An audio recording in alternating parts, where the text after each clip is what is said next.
في يا جماعه تحديث جديد من برنامج ديدي، عملوا برنامج كده اسمه ديدي برو. ده هيشتغل لكباتن القاهره واسكندريه بس، وللعربيات مش للطيران. العربيات بقى بكل فئاتها، سواء انت بقى قبلت رحله كومفورت، فيليكس، وصلني. البرنامج ده يا جماعه عباره عن 4 مستويات للكباتن. طبعا كل مستوى هيكون ليه شروط وليه مميزات هشرحها لك دلوقتي. لما بتفتح البرنامج عندك كده بتلاقي ديدي برو كده تحت اسمك، تدوس عليها. ال4 مراحل بتوع البرنامج، تمام. انا بقى ايه مطالب مني اعمل ايه علشان ابقى في المرحله الاولى او الثانيه او الثالثه؟ محتاج تحقق ال3 شروط دول. اول حاجه نقط المرحله. نقط المرحله دي يا جماعه بتتحدد بناء على كل كيلو متر انت بتمشيه جوه البرنامج، مش بالرحلات. كل كيلو متر بنقطه، ولو شغال وقت الذروه النقطه دي بتبقى 3 نقط. اخر كده كل لما تاخد رحلات مسافتها اطول او تشتغل في وقت فيه مضاعفه على الاجره او وقت ذروه، النقط دي بتزيد معاك بشكل اسرع. النقط دي بتتحدد بناء على شغلك اخر 3 شهور. الحاجه الثانيه وهي معدل اكمال المشاوير. معدل اكمال المشاوير دي يا جماعه على الرحلات اللي انت بتقبلها وبتنفذها. الرحلات اللي انت قبلتها وكنسلتها بتاثر على معدل الاكمال بتاعك.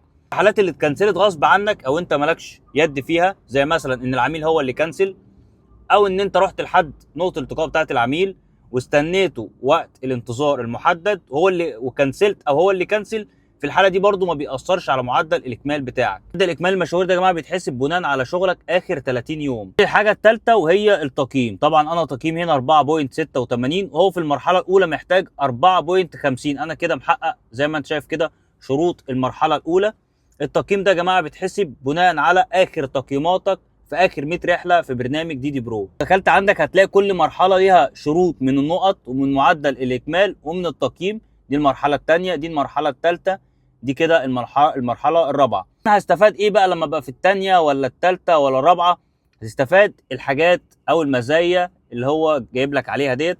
خصومات العجار اوتو ده يا جماعه مركز صيانه شامل. برضو خصومات اس ام جي ده مركز صيانه. خصومات على فيت اند فيكس ده بتاع بطاريات وكاوتش. جايب لك هنا في المرحله الاولى ميزه تحديد الواجهه 3، والمرحله الثانيه برضو ميزه تحديد الواجهه 3، وده الطبيعي. يعني انت حتى لو انت مش في اي مرحله من دول انت كده كده ليك 3 واجهات على البرنامج. ولكن لو في المرحله الثالثه تحديد واجهه 4 مرات، المرحله الرابعه هيكون ليك تحديد للواجهه 5 مرات. فرق ما بين كل مرحله والثانيه الخصومات دي هتزيد. يعني عندك في المرحله الاولى مثلا هنا خصم 12%، 7%.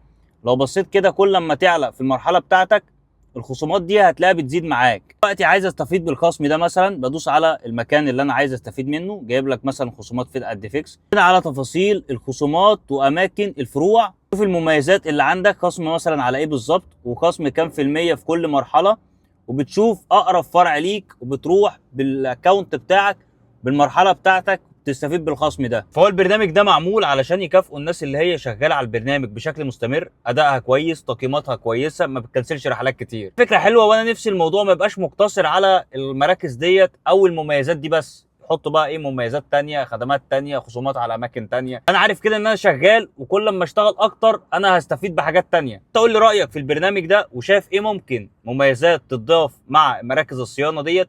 قول لي انت لما برضو فتحت البرنامج عندك لقيت نفسك في المستوى الكام.